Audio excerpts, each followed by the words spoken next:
मैं आप सभी का राजकीय कृषि विद्यालय चिरगांव में स्वागत करती हूं और आज का हमारा विषय है प्राकृतिक खेती में यज्ञ का महत्व।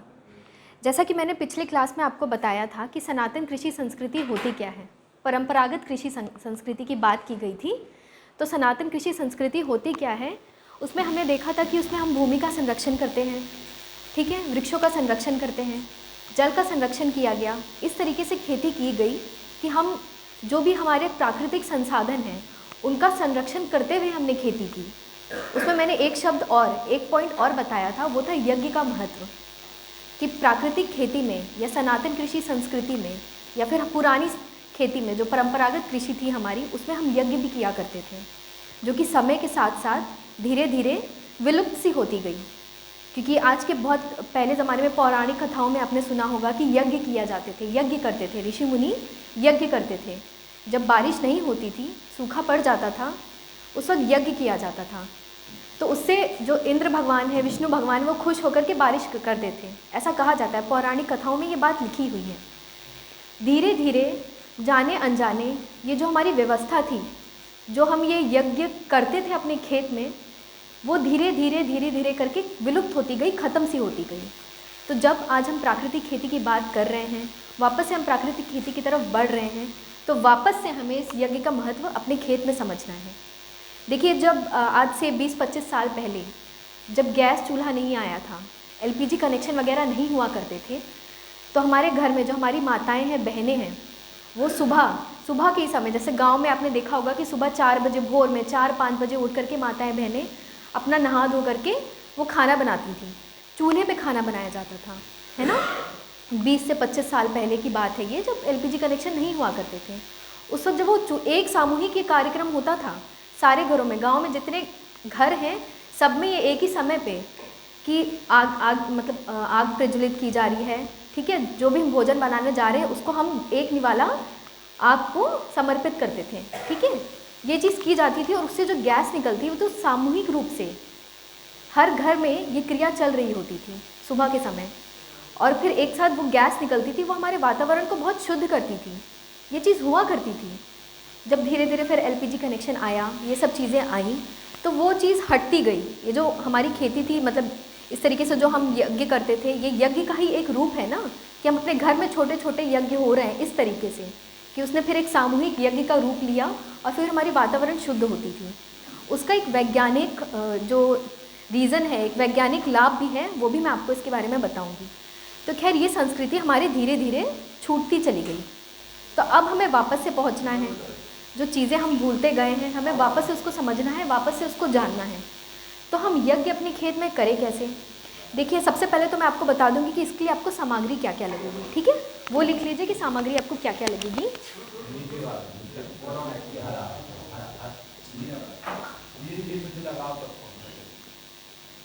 सबसे पहले आपको एक तांबे का पात्र चाहिए, पिरामिड शेप का पात्र, तांबे का पात्र।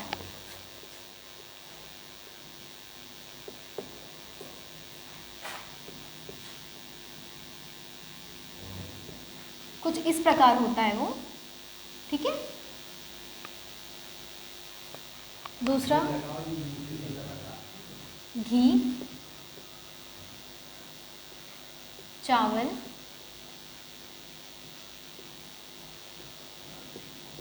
गुड़। ये सब सबके घर में उपलब्ध है। ये ऐसी कोई सामग्री नहीं है जो किसी को बाहर से ज़्यादा खरीद के लाने की ज़रूरत है, सबके घर में ये उपलब्ध है। ये हमारी सामग्री है, आपको इसकी ज़रूरत पड़ेगी ये हवन करने के लिए। देखिए, जब आप अपने खेत में जब फसल आप बोएंगे, तो फसल बुआई के समय से ही आपको यज्ञ करना है अपने खेत में, और 2 समय करना है, सूर्योदय के समय, सूर्योदय के बाद, और सूर्यास्त के बाद, ठीक है। 2 समय आपको ये यज्ञ अपने खेत में जाकर के करने हैं। आपका खेत अगर 1 एकड़ का है, तो बीचों बीच ये जो आपने तांबे का पात्र है, हवन कुंड है, अब बीचों बीच लगभग ले जाकर के वहाँ रखें। और इसमें हाँ, एक चीज़ और है, वो है गाय का उपला, कंडा या उपला। अगर वो नहीं है तो आप आम की लकड़ी भी प्रयोग कर सकते हैं, ठीक है। तो ये तो सामग्री हो गई आपकी। फिर आपको क्या करना है, इसमें ये उपला रखना है, कुछ भी अंदाजन, गाय का उपला है, अंदाजन आपको रखिए। ठीक है। इसमें कपूर डालिए आप और ये दीप प्रज्वलित कर दें, ठीक है। उसके बाद देखिए आपको घी, एक आहुति जब आप देंगे, आहुति देने के समय पे आपको घी कितना लगेगा, जैसे आप चम्मच से निकालेंगे ना, आहुति देंगे तो तकरीबन 2 ग्राम घी, 4 ग्राम चावल और 2 ग्राम गुड़, मतलब अंदाज़न उस चम्मच में निकालेंगे। ये आग जब आपने प्रज्वलित की और आपको एक मंत्र बोल करके वो ये जो सामग्री है उसमें डाल देनी है, स्वाहा बोल देना है। देखिए मैंने मंत्र की बात की, तो मंत्र बोलने से ऐसा कुछ खास असर पड़ेगा नहीं, ठीक है, कि हम मंत्र बोल रहे हैं तो ज़्यादा असर पड़ेगा, ऐसी कोई बात नहीं है। मंत्र यही है कि आपने जो भी आहुति दे रहे हैं आप, कि आप परमात्मा से प्रार्थना करें कि भगवान मैं जिस चीज़ के लिए मैं ये आहुति दे रहा हूँ या दे रही हूँ वो मेरा कार्य सफल हो। वो मंत्र हम इसलिए बोलते हैं कि हमने मंत्र बोला और ये मन में ये इच्छा रखी और ये प्रार्थना की भगवान से कि जो भी मैं ये कार्य कर रहा हूँ वो अच्छे पूर्वक संपन्न हो। तो इसलिए बस मंत्र का प्रयोग किया जाता है इसमें। कोई भी बिना मंत्र के भी आप कर सकते हैं, बट मंत्र से करेंगे तो ज़्यादा भाव से करेंगे आप। तो जो आप सुबह जब करेंगे अपने खेत में जा कर के, जब सुबह आप ये यज्ञ करते हैं तो आपको क्या मंत्र बोलना है वो मैं बता देती हूँ आपको।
सुबह के समय जब आप ये यज्ञ करेंगे तो आप ये लेंगे घी, 2 ग्राम घी, लगभग 4 ग्राम चावल, 2 ग्राम गुड़। एक आहुति की बात हम कर रहे हैं, एक आहुति के लिए आपको इतना चम्मच में इतनी मात्रा लेनी है और आपको बोलना है ओम सूर्याय नमः, इदम सूर्याय इदम नमः स्वाहा। फिर से आपने लिया वो 2 ग्राम घी, 4 ग्राम चावल, चम्मच में जितना आ जाए, फिर बोला आपने ओम प्रजापताय नमः, इदम प्रजापताय इदम नमः स्वाहा, ठीक है। इस तरीके से आपने बोला। ये सुबह के समय आप जब आहुति देंगे, यज्ञ करेंगे तो ये सुबह के समय आप बोलेंगे। शाम के समय आप क्या बोलेंगे, क्या मंत्र बोलेंगे, आप सवाल बाद में कर लीजिएगा, ठीक। हाँ वो बता देंगे शाम में। तो शाम में जब आप करेंगे तो शाम में आप क्या बोलेंगे, क्या मंत्र बोलेंगे।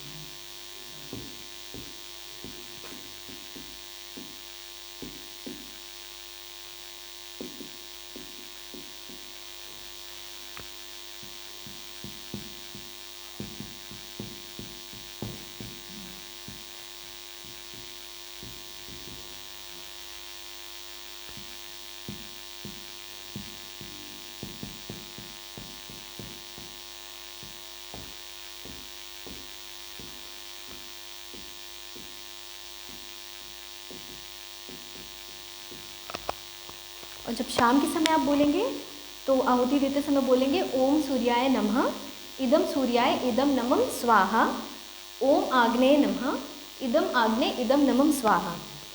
देखिए इसका एक साइंटिफिक रीज़न ये है, जो वैज्ञानिक इसका क्या महत्व होता है कि एक तो आपने तांबे के आकार का ये जो पात्र लिया है, इसका आप मुँह देखिए ऐसे खुला है ना।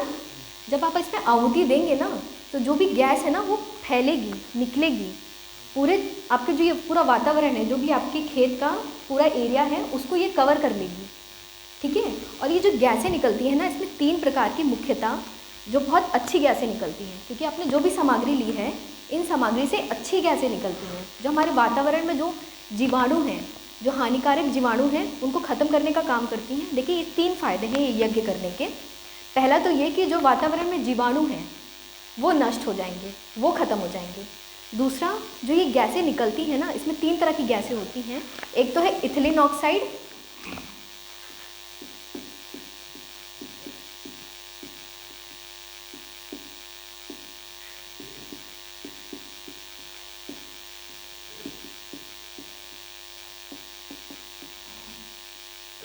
ये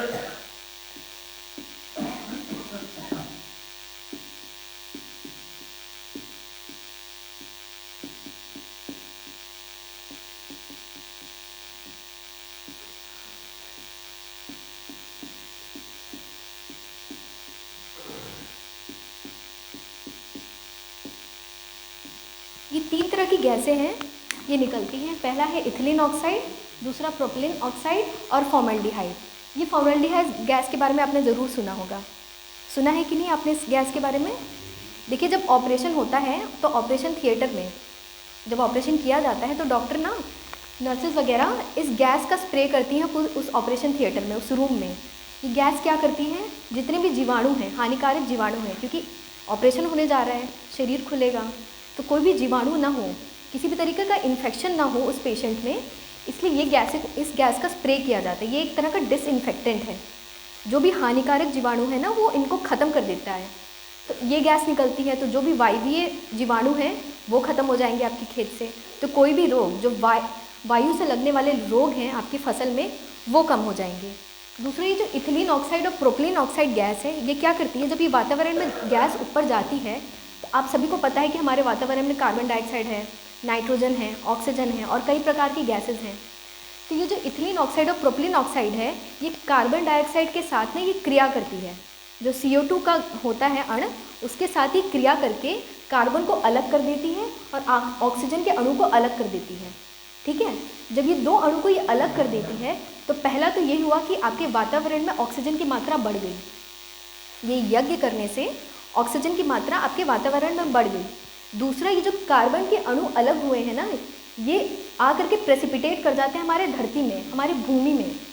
ये प्रेसिपिटेट कर जाएंगे, नीचे आकर के ज़मीन में मिल जाएंगे ये। तो उससे क्या होगा, आपकी खेत में जीवांश कार्बन की मात्रा बढ़ जाएगी, जिसकी इतनी चर्चा हो रही है। सबसे ज़्यादा चर्चा तो जीवांश कार्बन की ही है ना। तो ये यज्ञ किया आपने ना, तो आपके खेत में जीवांश कार्बन की मात्रा धीरे धीरे, ऐसा नहीं कि आपने एक दिन एक यज्ञ किया, एक आहुति दी और उसी वक्त बढ़ गए, नहीं। ये एक प्रोसेस है ना। कि जैसे मैंने आपको बताया कि जिस दिन आपने फसल बोई है तब से लेकर के फसल की कटाई तक आपको ये यज्ञ करना है। अगर आपका खेत बड़ा है तो उस हिसाब से बड़ा सा हवन कुंड ले लें, ठीक है। या फिर अगर आपका खेत छोटा है तो छोटा हवन कुंड लेकर के बीचों बीच रख के आप ये यज्ञ करें, ठीक है। तो एक तो जीवांश कार्बन की मात्रा बढ़ी, वातावरण में जितने भी जीवाणु थे, जो हानिकारक जीवाणु थे जिनसे आपकी फसलों को नुकसान पहुंचता था, वो ख़त्म हुए। दूसरा कि जीवांश कार्बन की मात्रा मृदा में बढ़ी। और तीसरा ये होता है कि जब आप ये यज्ञ कर रहे हैं तो ये जो गैसें निकलती हैं ना, वो पूरा सघन हो जाती हैं, ऊपर वायुमंडल में जाकर के एक सघन हो जाती है। तो उससे नमी भी बनती है, बारिश भी होगी, नमी भी आएगी, तो ये नमी भी आपके मृदा में जाकर के प्रेसिपिटेट करेगी। तो भूमि में नमी भी बढ़ी, जीवांश कार्बन भी बढ़ा, जो नेगेटिव पैथोजन थे, जो नेगेटिव जीवाणु थे, वो भी ख़त्म हुए। और देखिए, यज्ञ बहुत बहुत सिंपल सी सामग्री है, कुछ ऐसा बहुत ज़्यादा मैंने बताया नहीं। एक आहुति में, जैसे आपकी जो भी फसल ली है आपने, 3 महीने की फसल है, 90 दिन के हिसाब से आपको करना होगा 2 ग्राम घी, 4 ग्राम चावल और 2 ग्राम गुड़। अब जैसे मैंने आपको एक चीज़ और बताई थी कि आप सभी किसान हैं और खेती करना आप सभी का धर्म है। जैसे हम मनुष्य का भी कुछ मनुष्यता करने का ये धर्म होता है, इसी तरीके से आप सब किसान हैं तो खेती करना आपका धर्म है। तो अगर मैंने आपको बताया है कि आपको चम्मच के हिसाब से 2 ग्राम घी ही लेना है, 4 ग्राम चावल लेना है या 2 ग्राम गुड़ लेना है, तो अगर आपके मन में ये भाव है कि भाई हम यज्ञ कर रहे हैं तो और अच्छे से करें। अगर मेरे खेत को भी फ़ायदा, क्योंकि हमने वो फ़ायदे समझ लिए कि यज्ञ करने के 3 बहुत मुख्य फ़ायदे हैं, तो हमने वो फ़ायदे समझ लिए, तो क्यों ना हम आसपास के लोगों को भी फ़ायदे दें। अगर हम 2 ग्राम ले रहे हैं, देखिए 2 ग्राम तो बहुत कम मात्रा होती है, 2 ग्राम की जगह पे आप 4 ग्राम ले लें, ठीक है। चावल ले रहे हैं तो आप 5 ग्राम ले लें, 7 ग्राम ले लें। तो उस हिसाब से जितना ज़्यादा ग्राम उसमें डालेंगे उतनी बड़ी लौ निकलेगी, उतनी बड़ी आहुति देंगे आप, तो उतनी ज़्यादा गैसें निकलेंगी। तो वो जो छोटे से एरिया में आप कर रहे थे वो ज़्यादा दूर तक फैलेगी, तो फ़ायदा आपको भी होगा, आपके पड़ोस के जो किसान हैं उनको भी होगा। तो आप इस मानसिकता के साथ आपको खेती नहीं करनी है कि सिर्फ आपको ही फ़ायदा मिले, है ना। कोई चीज़ आप यहाँ से सीख के जा रहे हैं तो वो आप भी सीखें और अपने आसपास के जितने किसान हैं उनको भी ये चीज़ सिखाएं, क्योंकि प्राकृतिक खेती की बात हो रही है। वापस से हम अपने उस सनातन कृषि संस्कृति की तरफ बढ़ रहे हैं। तो जो भी चीज़ हम यहाँ पे सीख रहे हैं, क्योंकि कुछ ऐसा नया नहीं सीख रहे हैं हम, ये सब हमारे दिमाग में, ये सारी चीज़ें, जानकारी सब कुछ है हमारे पास। इस चीज़ का एहसास दिलाया जा रहा है हमें, वापस से चीज़ें दोहराई जा रही हैं, क्योंकि जो समय के साथ हम धीरे धीरे भूलते आए हैं उसको हमें वापस से याद करना है, वापस उसी तरफ बढ़ना है। तो आप अपने खेत में ये यज्ञ करके देखें, इसका बहुत लाभ मिलता है आपको, क्योंकि आप सब किसानों ने ये बात मानी है और ये बात आप समझते हैं कि अब हमें प्राकृतिक खेती करनी है। ठीक है, ऐसी खेती करनी है जहाँ पे रसायनों का प्रयोग हमें कम करते जाना है और बंद ही कर देना है एक समय पे जाके। तो उस हिसाब से आप यज्ञ करेंगे तो आपको बहुत लाभ मिलेंगे। ठीक है, बहुत बहुत धन्यवाद।